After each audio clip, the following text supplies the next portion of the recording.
Eu convido aos amados irmãos a abrir suas Bíblias no livro de 1 Reis, capítulo 19. Vamos ler do versículo 1 até o versículo 18.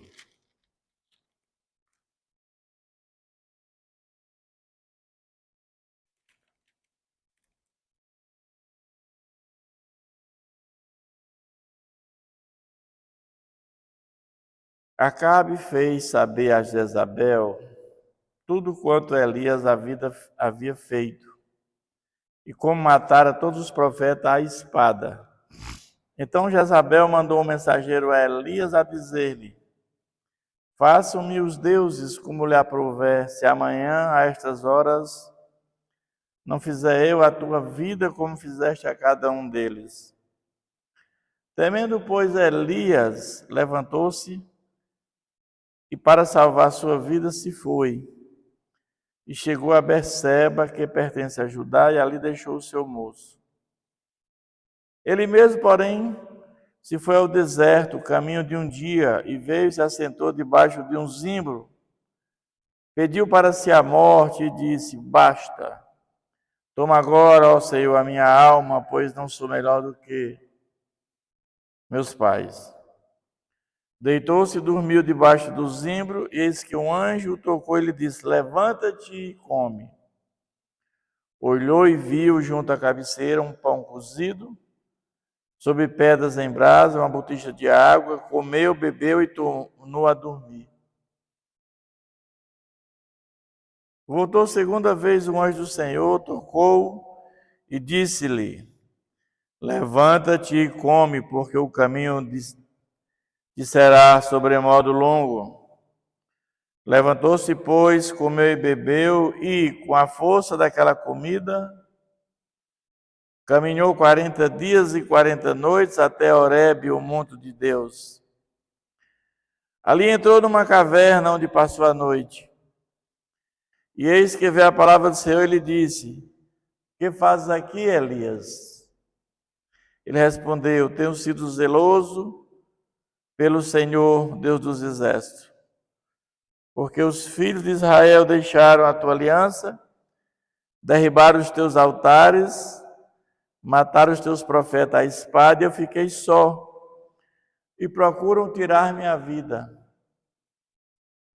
Disse-lhe Deus: sai, põe-te nesse monte perante o Senhor. Eis que passava o Senhor, e um grande e forte vento fendia os montes e despedaçava as penhas diante do Senhor. Porém o Senhor não estava no vento. Depois do vento um terremoto, mas o Senhor não estava no terremoto. Depois do terremoto um fogo, mas o Senhor não estava no fogo. E depois do fogo um ciclo tranquilo e suave. Ouvindo, Elias envolveu o rosto no seu manto e saindo, pôs sentada da caverna. Eis que lhe veio uma voz e lhe disse: que fazes aqui, Elias? Ele respondeu: tenho sido em extremo zeloso pelo Senhor, Deus dos exércitos, porque os filhos de Israel deixaram a tua aliança, derribaram os teus altares, mataram os teus profetas à espada, e eu fiquei só e procuram tirar minha vida. Disse-lhe o Senhor: vai, volta ao teu caminho para o deserto de Damasco, e em chegando lá, unge Azael, rei sobre a Síria. A Jeú, filho de Nissi, ungirás, rei sobre Israel, e também Eliseu, filho de Safate, e de Abel Meolá, ungirás profeta em teu lugar. Que escapar a espada de Azael, Jeú matará. Quem escapar a espada de Jeú, Eliseu matará. Também conservei Israel 7.000, todos os joelhos que não se dobraram a Baal, e toda boca que não o beijou. Até aqui. Amém?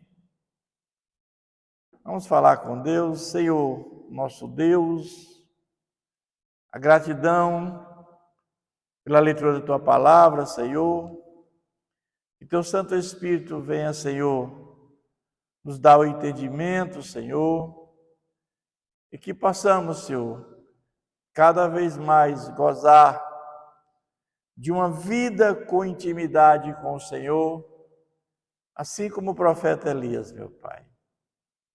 Entendemos que não somos diferentes, meu Pai, mas precisamos ter essa comunhão verdadeira contigo, para que possamos ter o privilégio, Senhor, de ter o que esse profeta teve, essa admiração e tudo isso que o Senhor fez na vida desse profeta. Fica conosco, nos abençoa, em nome de Jesus. Amém. Eu quero, à luz desse texto que nós acabamos de ler,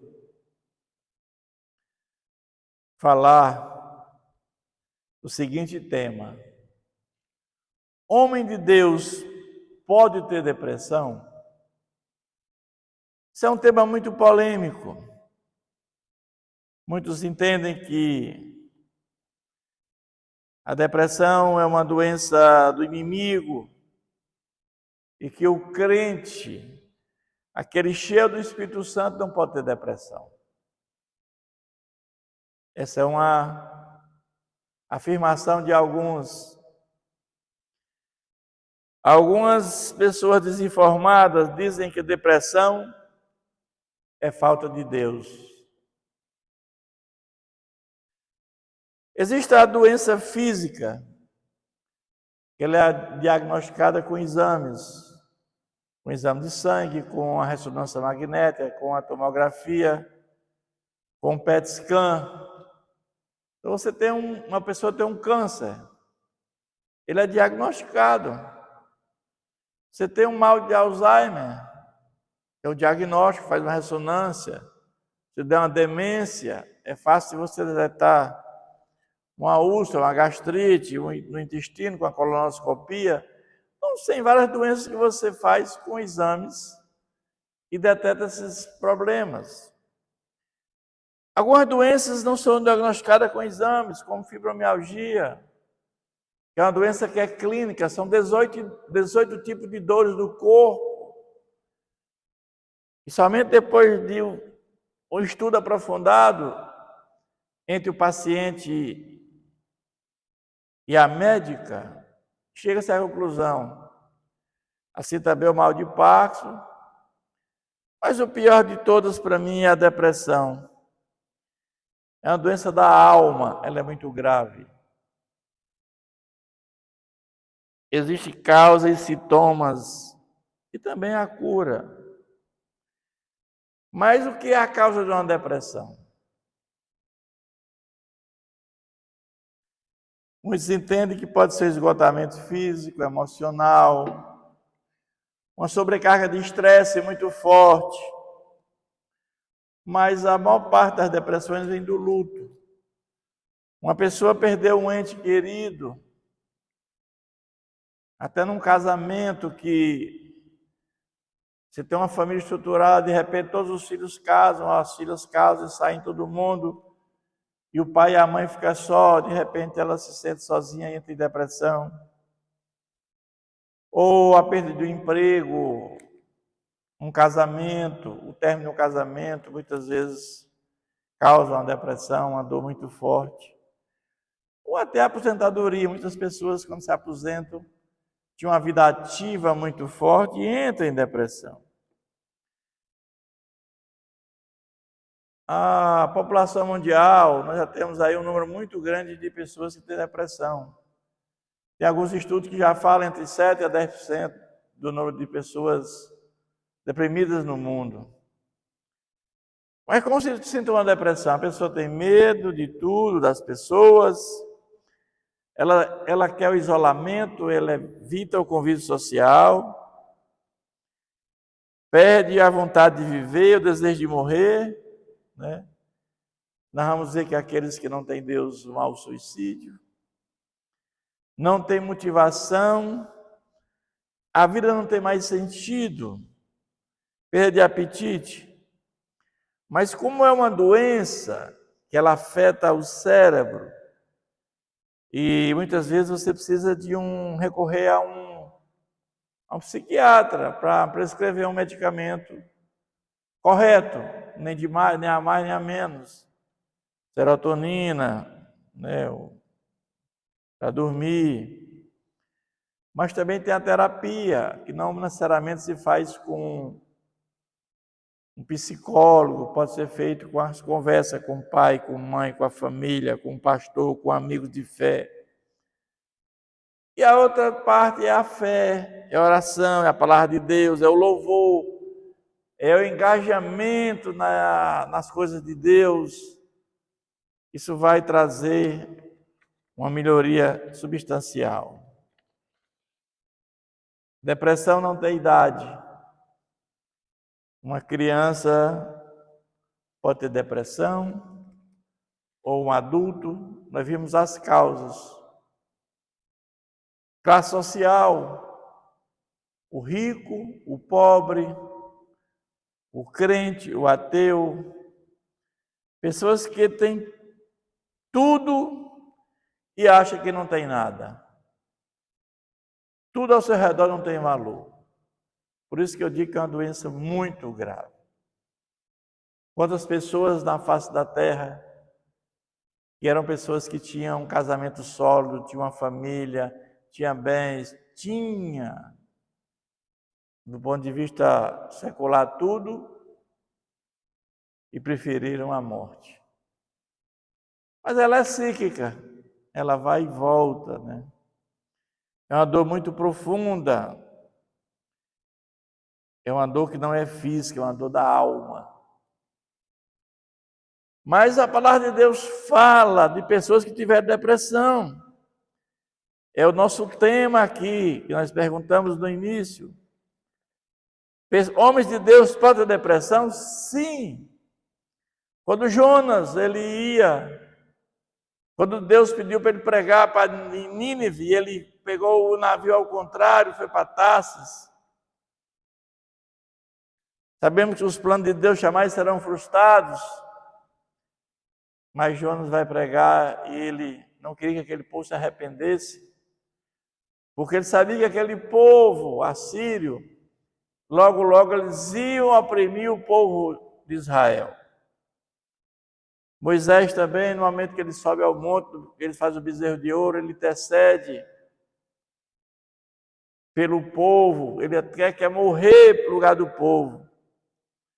Davi, quando ele tem aquele filho com Batseba, e foi aquela coisa triste, aquela morte de Urias, né? Ele manda botar na frente de batalha e morre Urias para encobrir. Mas as coisas de Deus são reveladas, e Davi, ele entra num processo de depressão. Mas agora vamos para o texto de Elias, que nós acabamos de ler. Nós vamos ver que esse texto fala de depressão de Elias.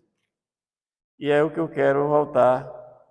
Elias foi um grande profeta, fez grandes milagres. Ele confiou em Deus e fez a sua vontade. E Deus o usou para fazer grandes coisas. Ele orou fervorosamente com fé e Deus atendeu sua oração. A Bíblia diz que quando oramos com fé, de acordo com a vontade de Deus, Ele nos atende. A oração traz intimidade com Deus. É através da oração que nós se tornamos íntimos do nosso Deus. Elias orava muito, por isso ficou muito próximo de Deus. Mas este homem tinha tanta intimidade com Deus que ele pediu para cessar a chuva. E Deus ouviu a oração dele. como um castigo divino. Por que ele pediu para cessar a chuva naquela ocasião? No sermão da semana passada, nós vimos que quem reinava na época de Elias era o rei Acabe, casado com Jezabel.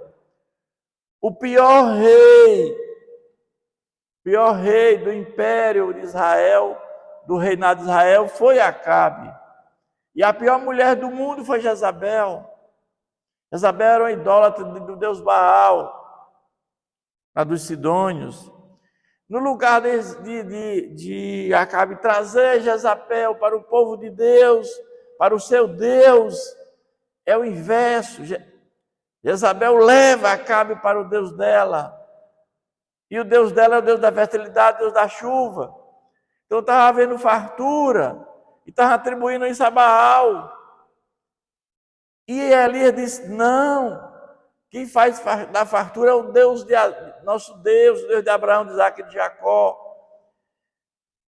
E aí ele faz isso como um castigo, 3 anos e meio de seca. Morre gado, o pessoal morre. E eles procuram Elias para matá-lo, como se procura uma agulha num palheiro, de forma... E Deus manda que ele vá para uma caverna, lá para o deserto, e ele manda alimentar Elias com corvos, levando pão e água. Carne e pão, desculpe. E tinha um filete de água ainda passando por lá, onde ele bebia. Então, olha como Deus providenciou. Deus é tremendo. Depois que seca lá o filete de água, ele manda ele para uma viúva. Também não tinha muito o que comer, mas ele é que sustenta essa viúva. Deus providencia comida, nunca vai faltar óleo e farinha. Essa viúva morre. O filho dessa viúva morre. Ele ressuscita. E apesar de que ela atribui essa morte a ele, ele nada fala, ele simplesmente ora ao Senhor e há um milagre na vida daquela criança. Certo? Depois ele pede que volte a chover e volta a chover. Mas ele faz lá um confronto com o rei Acabe e diz que essa chuva não veio. Por quê? Porque os profetas de Baal não tinham poder para isso. E ele pede um confronto no Monte Carmelo, e esse confronto vai existir. E lá colocam 2 holocaustos, 2 tipo lenhas, coloca lá, parte um novilho, todo despedaçado, num lugar, no outro, e eles oram ao Deus Baal a manhã inteira, e o Deus Baal não manda fogo, e ele diz que aquele Deus que manda fogo é o Deus que realmente tem poder. E aí quando chega a vez dele, ele manda botar água, ele restaura o altar, joga água, e quando vem fogo do céu, consome tudo. E aí todos dizem, esse realmente é o Deus. Mas aí o que acontece? O povo mata os 450 profetas de Baal. O que ele esperava naquele momento? Ele esperava que o povo ficasse ao lado dele. Mas o povo continua adorando Baal. E ele se decepciona. Mas você vai ver que tudo que Elias fez até então, até chegar aqui, era Deus orientando, era Deus dizendo, faça assim, vá para lá o local, faça isso, faça aquilo. Agora simplesmente ele age da maneira dele. Da maneira dele. E ele foge para Berseba, até o Monte Horebe, a fim de fugir da ira de Jezabel, que ela diz que amanhã você estará morto. E aí ele teme pela morte. Começa aqui agora que o homem que desafiou o rei Acabe, falou diretamente com ele, que era difícil um profeta falar diretamente com o rei. Ele fala com o rei, desafia o rei. Ele pede, ora e não tem chuva. Esse homem que era um homem corajoso, ele agora passa a ter medo. Ele foge dessa mulher, de uma mulher idólatra. Esse é o primeiro sinal de um sinal de depressão. E depois ele se isolou, como diz o texto, né? Temendo por Elias, levantou-se e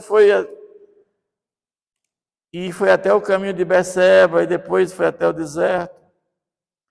Vimos que esse homem se isolou, chegando ao ponto de pedir para morrer. Homem de Deus tem depressão, sim. Só que aqui ele não pede, ele não quer tirar a vida dele, ele pede a Deus para morrer, de alguma maneira. Não quis comer, e ele não tinha mais motivação, porque perguntam para ele: tenham sido zelosos pelo Senhor dos exércitos, porque os filhos de Israel deixaram a sua aliança, derribaram seus altares, mataram seus profetas à espada. Eu fiquei só. Ele entendia que tinha ficado só, mas o mordomo lá de Jezabel tinha escondido 100 profetas na caverna e alimentou de 50 em 50. Ele estava só,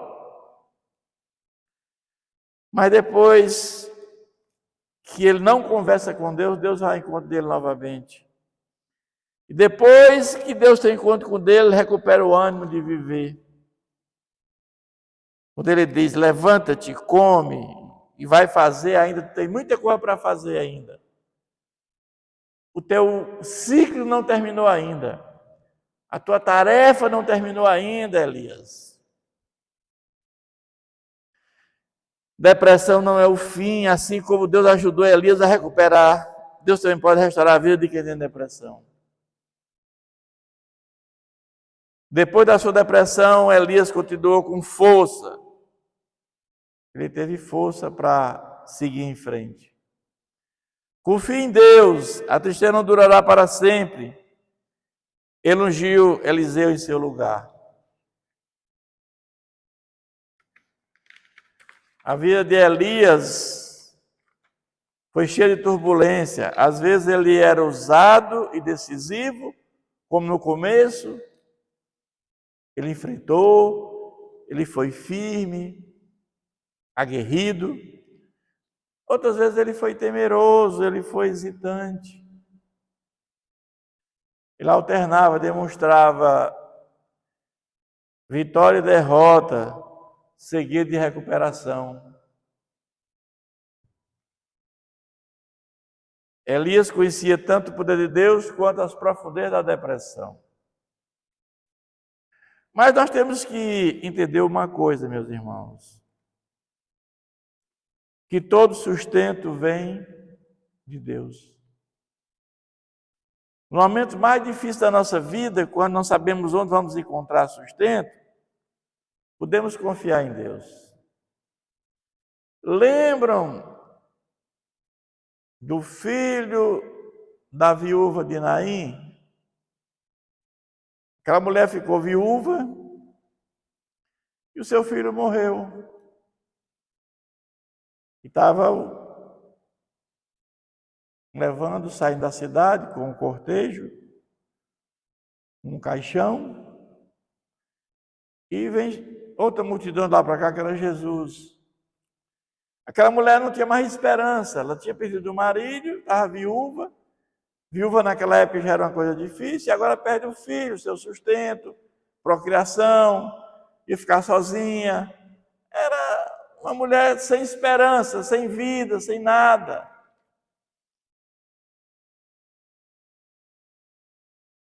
Pode acontecer conosco tudo isso? Sim. Algum momento da nossa vida ficarmos desesperados, não há mais esperança, não há mais nada, não há mais saída, não tem mais nada a fazer. E Jesus chega e diz: levanta-te. Levanta-te. E o menino levantou, entregou para a mãe. É assim na nossa vida. Temos que ter fé, colocar confiança em Deus. Você tem que saber em quem você coloca a sua confiança e qual é o Deus que você coloca. Porque existe Deus, o Criador de todas as coisas, e deuses com D minúsculo. Muitas religiões têm o Deus com Deus minúsculo, não tem poder nenhum. Podemos confiar em Deus, onde sabemos que vamos encontrar o sustento. Eu quero concluir dizendo que Ele não abandona a quem o ama. Quando nós dedicamos à vontade de Deus, Ele nos dá aquilo que precisamos, mesmo quando a situação parece impossível. O que Elias passou aqui parecia coisas impossíveis. Eu fico imaginando aqueles pássaros voando, levando comida para Elias, carne e pão. Mas por que Deus usou aqueles pássaros? Porque ele foi procurado por todos os recantos da terra para matá-lo. E se houvesse qualquer deslize, qualquer pessoa levando pessoalmente, era visto. Quem ia imaginar que aquelas aves estavam voando lá no céu, estavam levando comida para Elias? Os planos de Deus são insondáveis. Só Ele sabe. Tem coisas que Deus revelou, está na palavra de Deus, revelada. Deuteronômio 29 diz que Deus revelou, mas tem coisas que Deus não revelou. E alguns ficam fazendo conjecturas, alguns teólogos, pastores, onde Deus não revelou, ninguém sabe, só Ele sabe. Deus é rico em misericórdia. A palavra de Deus diz que as misericórdias do Senhor renovam a cada manhã e duram para sempre. Se não fossem as misericórdias do Senhor, nós seríamos consumidos pela sua justiça.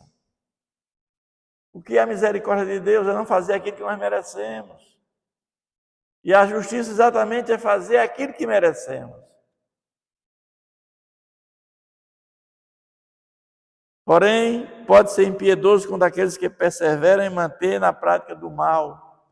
Deus é implacável contra aqueles que perseveram em fazer a prática do mal. O mesmo Deus que agiu na vida de Elias, também pode agir na nossa vida. Eu creio, meus irmãos, se nós temos uma vida em comunhão com Deus, um programa sistemático de oração, de leitura bíblica,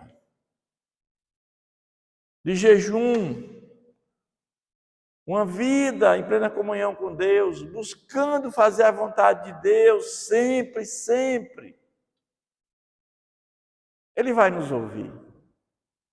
Ele vai nos escutar. Elias conseguiu isso. Por que também nós não vamos conseguir fazer o que Elias fez? A diferença está na intimidade que esse homem tinha com Deus.